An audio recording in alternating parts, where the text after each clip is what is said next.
going on, my bourbon and boxing fans, man? Welcome back to another episode of Bourbon and Boxing, man. Episode 35. We're going to call this Lordy Lordy. Who's going to take over this 140, baby? What a division, stacked top to bottom.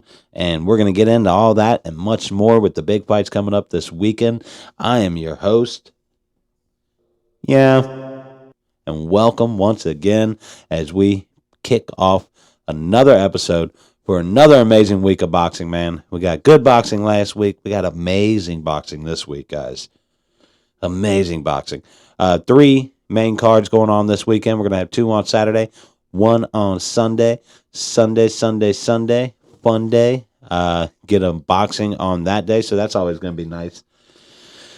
But anyways, guys, man, look, sometimes I want to apologize for not always being able to get my episode out on a Friday night or, and sometimes it not uploading till Saturday mornings.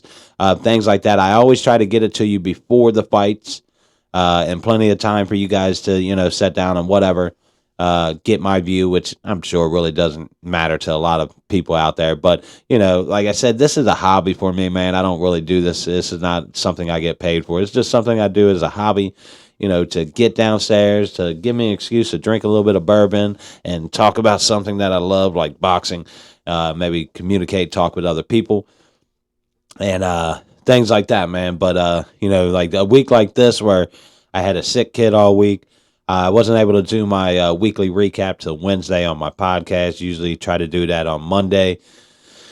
But when life comes into play, sometimes things don't go the way you always wanted to, so you got to make adjustments. But I guarantee every week I'm always going to do my show no matter what. Right now it's going on 12 midnight. I got up at 5 this morning for my job. I got to get up at 5 o'clock in the morning on Saturday to go back to work. So you can imagine, man, this is my love. This right here should show you guys dedication, man. I'm dedicated and loving my hobby and doing what I love to do. Talk to you guys about boxing, man. Bring you the weekly fights. Break down the big fights for you guys, man. And hopefully be able to give you a little bit of an insight to the fights this week and news out there and coming up schedules and all that kind of stuff. If you listen to my podcast this week when I did my recap, I went over the remaining schedule for December. And, man, I'm telling you right now, it is a loaded schedule to end the year for boxing, to end the year period. Boxing started with a bang, man. It's going to end with a bang. I'm so proud of what boxing has brought for us. We'll get to the point where I will recap last week's fight. Not really recap them, but we'll talk about the winners and losers of those fights, and I'll give you small details on them. If you want to hear more about last week's fights, go check out my podcast on Spotify, iHeart, or Amazon Music, and you can get this week's recap episodes from last week's fights, where I go more into detail about those two wins and losses, and the meaning for the winner and the losers of those fights, guys. But check those out, man. But once again, man, my show is called Bourbon and Boxing. Now, I went for something I haven't seen in a while. It's called Old Scout, guys. This is a pretty good little bourbon. It used to have a 7-year age bourbon back in, a few years ago, back in 2020, 2019, something like that. Then it was bought out by another company, and now it comes out. It doesn't have a year to date, but this is probably about 5 years age. Old Scout. The review that I saw on it was really, really good. The price wasn't bad. $29 with tax, $32 for it. Guys, not bad at all for a good bourbon. Bottle of bourbon, man. Now, of course, I got my bourbon nice and ready to go on ice, guys. So let's get this shot in. Let's get this show started, baby. And let's talk about the mega fights coming up this weekend, man. We got 3 main cards. You're going to get one on Saturday. Or actually 2 on Saturday, both here in the States. Now, you're going to have to choose which one you want to watch the most. Now, I'm pretty sure 90% of the people are probably going to choose Haney versus Prograis over Robisi Ramirez versus Espinoza, which has also got a really good undercard on that, guys. But Devin Haney has got a really good undercard on that one, too, with Montana Love on there, fighting an undefeated young Mexican fighter on that one. But look, man, like I said, let's get this, cheers up. Told you guys what I'm drinking on, man. Old Scout. Got it nice and chilled in a glass. Ready to sip, trip, and talk some boxing with you guys, man. Thank you for joining me.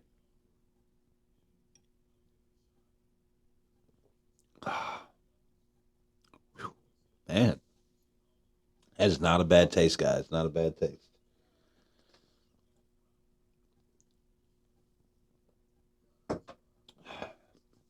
All right, man. Like I said, we have three main cards this week, two Saturday, one on Sunday, man. And of course, the fight that I want to break down for you guys. Now, the three main cards this week, you're going to get Haney versus Prograis. That's going to be in San Francisco in the States. That is going to be for a what belt? Regis Prograis holds a belt. I want to say the WBO uh, belt. So we'll get to that's a title fight. Then when you're also going to get another title fight with Robisi Ramirez going up against Espinoza. That's going to be on ESPN. Got a really nice undercard to that, as the Haney fight also has a nice undercard to it. Then on Sunday, you're going to get a nice little fight from Boxer Promotions. And I'm pretty sure this one might be on Peacock, guys. Check it out. I'm pretty sure it's been advertised to be on Peacock. So check out Peacock for this fight. It's going to be Billum Smith versus Masterneck. That will be on there, and that's going to have a few good people on the undercard on that. I don't have the undercard for that. I really didn't look it up. I don't know how much I'm going to talk about that fight, but we'll get into it if we have time. But anyways, man, we want to break down what I see as the fight of the week. One of the most anticipated fights pretty much of the year, man. Devin Haney was a 135 unified champion. He just vacated all those belts at 135. He was having trouble making weight there. You could kind of see it in him. He looked really drained. His last couple fights, not really that healthy looking, but he managed to look really good in the ring every time he stepped in the ring, regardless of his conditioning or what kind of hydration he was dealing with, dehydration, all that kind of stuff. But, he crowned himself the king down there, unified. He went all the way to Australia, traveled there. He's doing what a lot of fighters are not doing right now, guys. He's going where the big fights are. Okay, he doesn't care where it's at. He's going to travel there. He's taking the fights against guys that other people don't want to fight, like Lomachenko. He's taking that opportunity to branch out, and he's kind of making a different path for himself. He was with Matchroom for a little bit. Then he jumped over. He did about, 2 or 3 fights over on with Top Rank. Now it looks like he's back with Matchroom again. Don't know how many fights he signed, or if he just kind of signed this fight with him against Regis Prograis. But he jumped up to the 140. Now he's established himself as he's staying at 140. He wants to unify that division, and he's going to go for his first belt in the 140 division against Regis Prograis. Now, guys, Regis is a really good, experienced fighter, man. He's got some power to him. He's an older fighter at this point, 34, 35, something like that. Now, you guys might say, well, that's not old. It is in boxing, believe it or not, especially going up against a young guy like Haney, who I think is like 24 years old, something like that. So when you see that there is an age difference, but Regis, his last fight, he didn't look that great, but he was facing a guy that was kind of running around the ring. He was on a bicycle and he was running from him, so he didn't really get an opportunity to display what he could do. He handled his business good enough to get a win in that fight, but he didn't look that great in it. So I expect him to come out and look his best, especially against a guy like Devin Haney. My thing with Devin, man, is Devin is one of the most complete fighters I think I've ever seen. He doesn't have the power, so lacking the power part, he's got the boxing IQ, he's got the hands, he's got the feet. I mean, he just knows how to do what he's really good in the ring.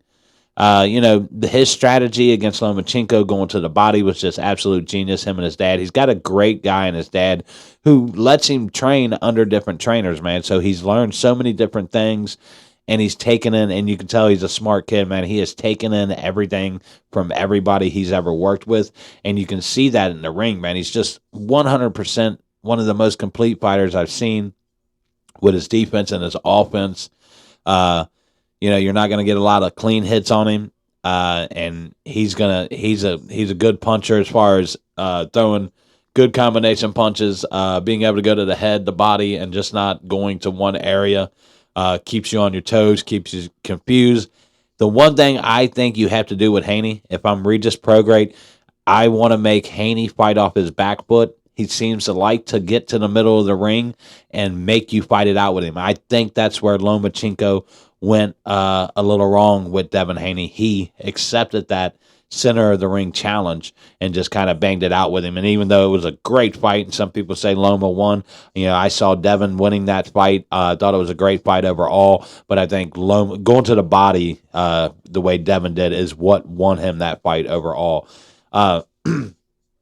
Saying that, man, I think Regis has to find a way to make Haney get on a bike, pedal backwards, get him caught in a corner, try to land big punches on him. Don't bring the fight to the middle of the ring, man, because he's going to outbox you.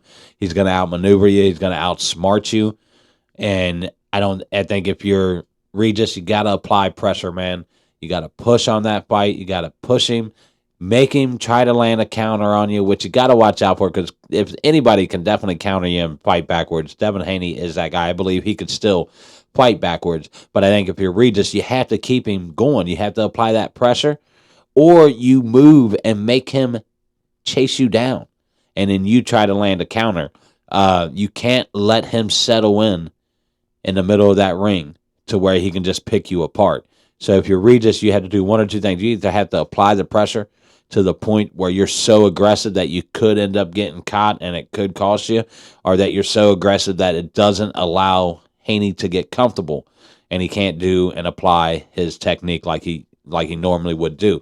Or you backpedal, man, you get on that bike and you do a little bit of running yourself and make this guy chase you around the ring. I know that's not Regis' style to make a guy chase him around, but you could possibly wear Devin down a little bit. He's never really had to chase somebody down. He's not, he's always seemed to been able to get guys to come to the middle of the ring and fight him, and that's always been to his advantage.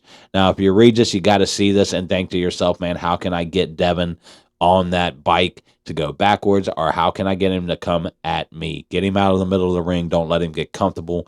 Don't let his IQ kick in, and don't let him, he'll just pick you apart if you sit there and try to box with him. He's too good to try to box with him, guys. Haney is a really, really special talent, man.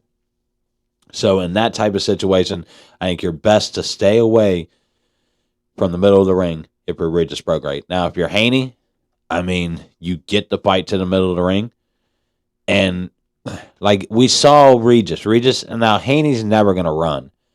I don't see him ever applying that. He likes to box too much for him to actually run from somebody. So for him, man, just do your game plan. I'm pretty sure his dad's got a good game plan for him, and he's going to try to bring the fight to the middle of the ring, get, Regis to settle down toe-to-toe with him, and then just outbox him. Now what I want to see is that Haney and him and Haney, their presser was pretty heavy, man. These guys went at each other hardcore in the pressure. So I was definitely like, okay, this is going to be a hell of a fight. These guys do not like each other. But Haney looks ripped, man. He looks like a beast. He looks like he's wearing that 140 really, really well. He came in heavier than Regis. And I'm telling you guys, let's see if he brings power with him at 140. He didn't have any power at 135. He says a lot of that had to do with him being drained, so he wasn't able to showcase his power, but he's going to bring power with him now. So let's see if he does that, man. If he does that and he gains him some power at 140, man, he's dangerous. He's really, really dangerous if he starts to get power. That's it. He's going to outbox anybody. So if it goes 12 rounds, I'm going to favor Haney every time, because he's going to normally outbox you if it goes 12 rounds. I think a guy like Teofimo Lopez would be really good against a guy like Devin Haney, because I feel like he would pressure Devin to the point that Devin would have to respond in a way that he's not usually comfortable with doing. But we'll see what Regis is no chump, man. He's got the belt for the reason. I know Rolly Ramirez, or Rolly, whatever his name is, Rolly has a belt. That guy has a belt, and it's kind of a joke. But Regis, he's earned his belt, man. He's a hell of a fighter. I think his only loss is to Josh Taylor, which was a heck of a fight also. And Josh Taylor is a hell of a fighter, regardless of what we've seen against Teo and what we saw against Jack Catterall. I still think Josh Taylor has a lot to offer at the welterweight position. They're still naming him at the 140. He is no longer a 140 fighter, man. He has made it clear that he is going up to welterweight, which I think adds nicely. If Teofimo goes up to welterweight, he goes up to welterweight. Crawford stays at welterweight. You got Boots Ennis. You got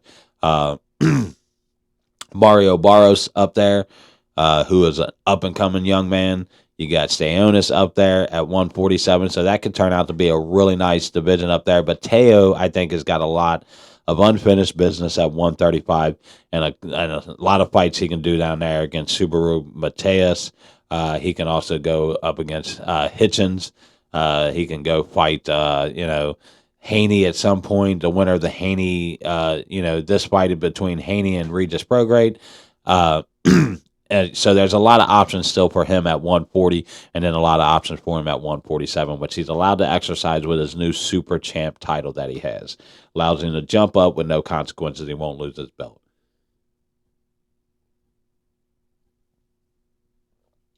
Oh, man. But, guys, who do I favor in this fight?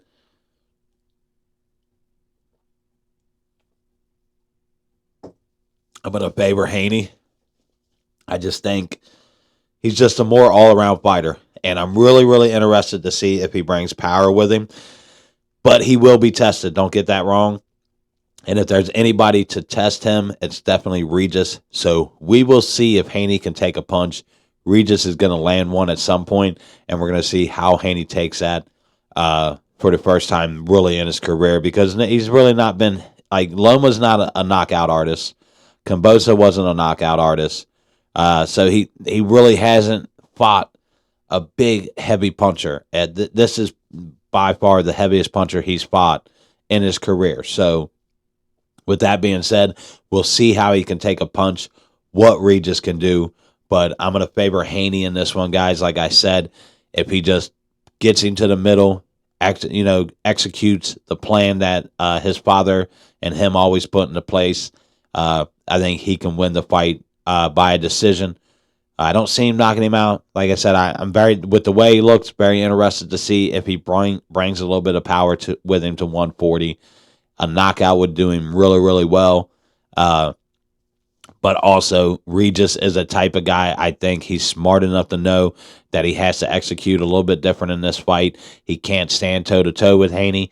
Get him to chase you or get him to backpedal. You have to do one or the other. Keep him on his toes. Don't allow him to get comfortable, and he might have a chance to land a big counter punch on him, possibly, and get him a great career win against a guy like Haney. But this fight is definitely much anticipated, man. It's going to be in San Francisco. You got a really nice undercard on that, guys. You got Paro is going to be versus, Montana Love. That's going to be for the super lightweight title. And then you got Ebony Bridges, who I like a lot, man. She's a female out of Australia. I've talked to you guys about her a few times. She's going to be facing Mio Yoshida in the bantamweight division for the title that she holds. Then you're going to get Andy Cruz's second fight. He's a guy out of Cuba, really, really good fighter. You can ask Keyshawn Davis about him, who had a little bit of troubles with him in the amateurs and the Olympics, where Cruz beat him 2 or 3 times, I think it was. He's going to be facing Tanahara at the lightweight and in the lightweight division. Now, this only being Cruz's second professional fight, guys. And then you're going to get Jones versus Madeira at the super welterweight division. Those two guys, no title on the line for them two. But also, man, and this is what sucks, because there's another big fight tomorrow, guys. And now, I guess there was no way around it for 2 big fights to kind of clash with each other. Now, I know the Robeisy Ramirez versus Espinoza fight. Now, that is going to be on ESPN+. That's going to start at 10 o'clock. So maybe they're trying to offset the Haney fight to where, okay, they're going to let the Haney fight if it starts at like 8 o'clock. But, man, starting at 10 o'clock on a Saturday means that we may not get the main cards almost 1 in the morning for that one. And the Haney fight, I guess they're hoping the Haney fight starts by 11. And then people can switch over to the Robeisy Ramirez versus Espinoza main card. I'm going to try to watch both of them. I got multiple TVs, so I'm going to try to watch both of those fights somehow, some way, kind of keep an eye. But my main fight I'll be focused on is Haney versus Prograis. I just think it has a little bit more meaning right now. I like the undercard for that. Robeisy Ramirez, guys, he is a really tough, good fighter, man. Like I said, with him, I really think he's a really great talent, but this Espinoza kid is an undefeated fighter out of Mexico, man. He's a really tough kid. He's a knockout artist. So when you invite the Mexicans to the party, I've said it before, they will throw a party on your ass, and then, they'll beat you. So it's always a tough fight, man, and especially against a guy who's as good as Espinoza is, undefeated fighter, coming into this, looking to make a name for himself in the States, his second fight in the U.S.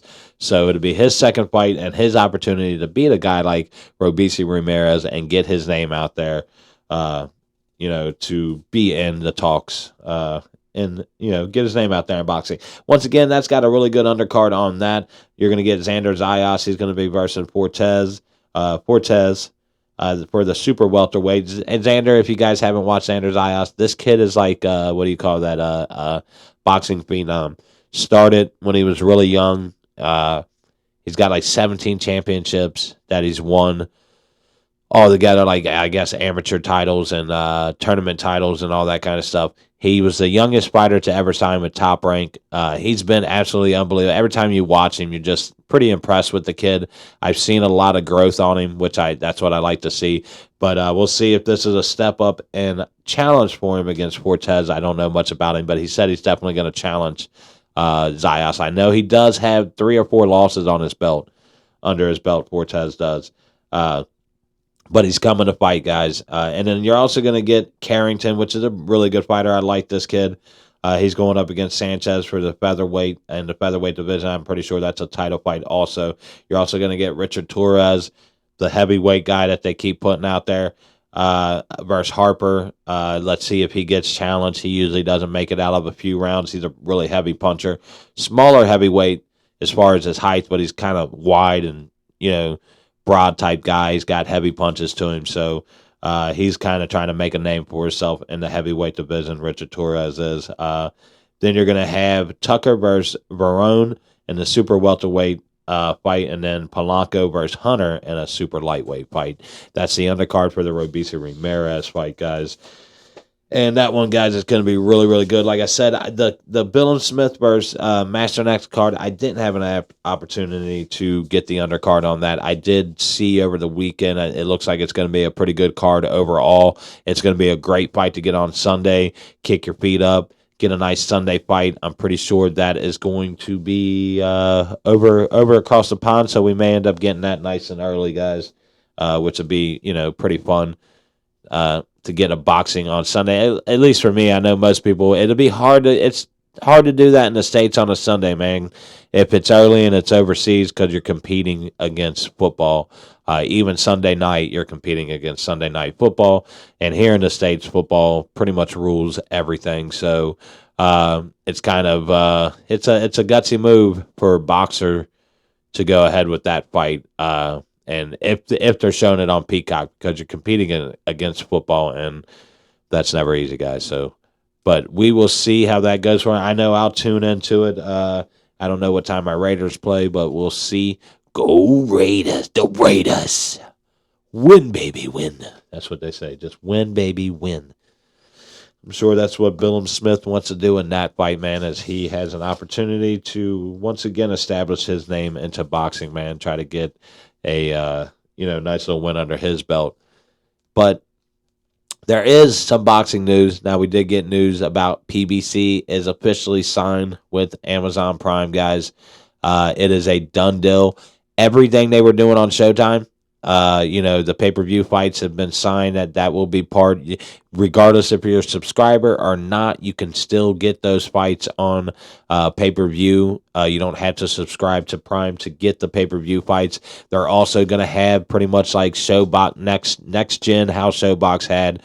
They're going to showcase championship fights also that aren't on pay-per-view. I want to say it's a 2-year deal, something like that, 2-3 year deal for PBC with Prime, which makes a lot of sense with the viewership that they have and the platform that they have to offer. It's really great. In my opinion, this is a great move for boxing all the way around to get on a platform like Prime. You had Netflix who was interested in it. There were a lot of people interested in grabbing PBC. So it goes to show you that boxing's not dead, man. It's not even close to it. I think it's building. I think after this year, I think this year did a great justice for boxing as far as getting people's attention. Big fight after big fight, and then we still continue this weekend. Another championship style fight coming up. 2 good cards, and then also. I got that little stupid thing going on with my microphone, man. It's time to get me a new microphone, guys. But anyways, man, getting back to PBC's deal, all the details, like I said, they're going to bring pretty much everything they were doing on Showtime is going to go over with them. They're going to continue to do that on Prime Video. They're also going to do the behind-the-scenes type thing. The one thing I haven't heard, if it's going to be the same announcers that the Showtime announcers, or if they're going to bring in their own announcers, new announcers. And if they're going to, I don't know if they're going to continue to do the show The Last Stand with Brian Custer, which is one of my favorite shows. If you guys don't catch that, great interviews with big-time boxers. Brian Custer's really good at what he does. Big fan of his. But that's the news for PBC and Amazon. It is a done deal. PBC will now be on Amazon, so we don't have to worry about where they land. That will start as soon as March of 2024. They will start their fights there. So, they'll be in limbo for the first, few months of the new year, a couple months of the new year, and then we'll get to see them probably mid-March, I would think. At some point, they'll schedule a big-time fight. I'm hoping not a pay-per-view fight. Let's hope they just start out on Prime and give everybody a taste of what the PBC can bring. And the talent, PBC's got really good fighters, guys. Also in news, O'Shaquie Foster has signed on with Abraham Nova for a fight for February the 16th. They have signed on for that fight, so let's hope that happens. I like O'Shaquie Foster. Who was it? I wanted to actually see him fight, man. He's a hell of a fighter.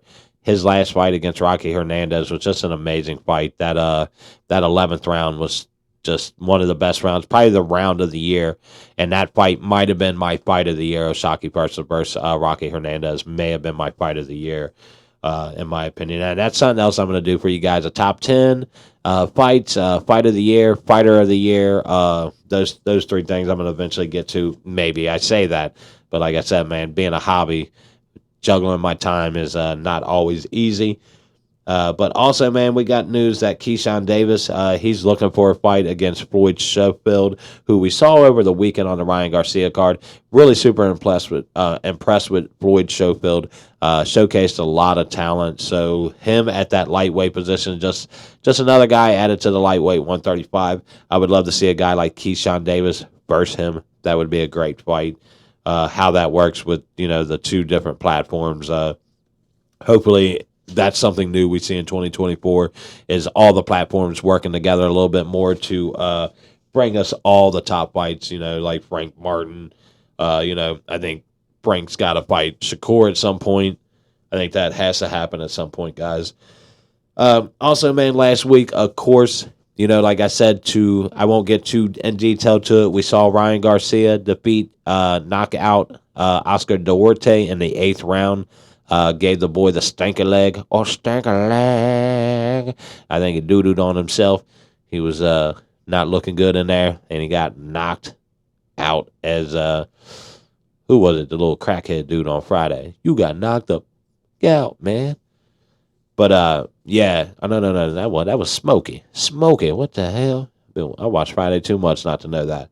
But man, anyways, Ryan got a big win there. Sets him in the 140 division. I still don't see him as a top contender at 140. I think these other guys, Haney, Prograis, Teo, are a little bit above him. I'd like to see him fight somebody like Subaru Mateos or Hitchinson, young guys like that. There was another name in there that I just keep forgetting, man. Chris said it last week. Chris Adjur said it last week, man, and I keep forgetting about this guy, but it'd be a heck of a fight for anybody. I'll remember. I'm going to sit here like too long for you guys. But also we saw Michael Conlon lose his third straight fight to Jordan Gill, pretty much ending Conlon's career. I'd say it's over for him, man, hanging it up. He was a champion at one point, nothing to be hold your head down about. He conquered the sport, was at the top of it, had a great amateur career, all that good stuff. But hats off to Michael Conlon and his career, but I'd say it's over. And also hats off to Jordan Gill and a great win under your belt. Jordan Gill trying to prove himself and showcase a lot, in my opinion, guys. Really showcase his talent, man.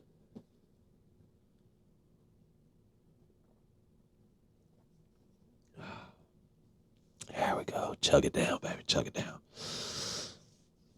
And then going over those fights, man, I'm telling you what, guys. Last weekend was really not a bad weekend. But this weekend, man, it's just going to be a banger again. And then next weekend, you're going to get two really good main cards. But the one that I'm going to be focusing on, of course, will be the Sonny Edwards versus Bam Rodriguez fight.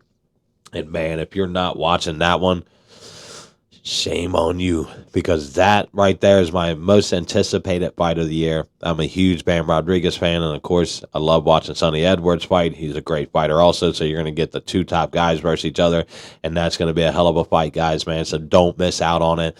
Don't be that guy that's, I didn't see that one. If you don't see that one, man, you're just not a boxing fan. But you're also going to get David Morrell next weekend, which is a good heavy puncher. So, it's like, who do I want? Of course, you're going to watch that Bam and Sonny fight over David Morrell. So for Showtime, it's their last fight ever, December 16th with David Morrell.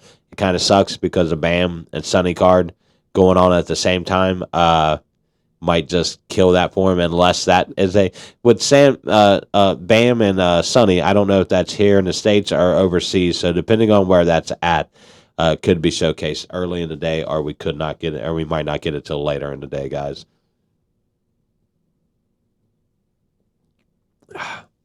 But however it works, man, I'm going to be focused on that fight. Really looking forward to it, man.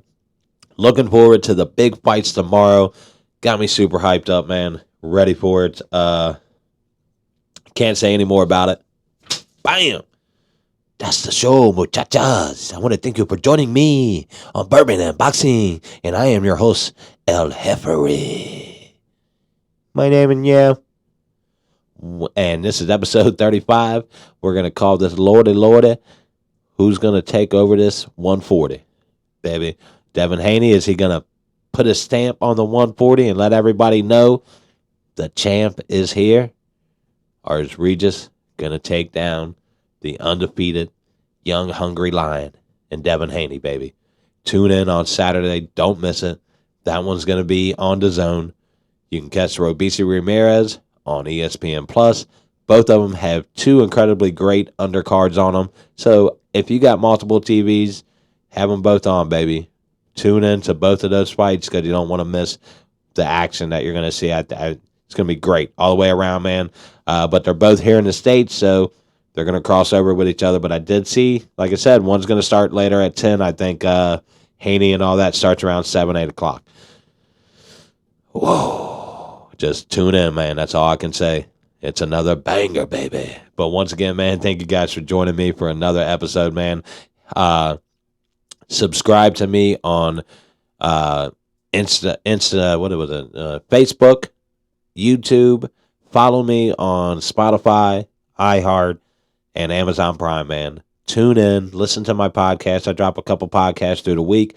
Drop my show on Friday on YouTube, usually breaking down the big fights. I do my recaps through my podcast, which you'll get a little bit something different from each show, guys. So, this here, I will upload this show to my podcast also. So, if you want to drive and listen to me, all you got to say is, "Hey Alexa, play Bourbon and Boxing," and it'll pop up my newest episode.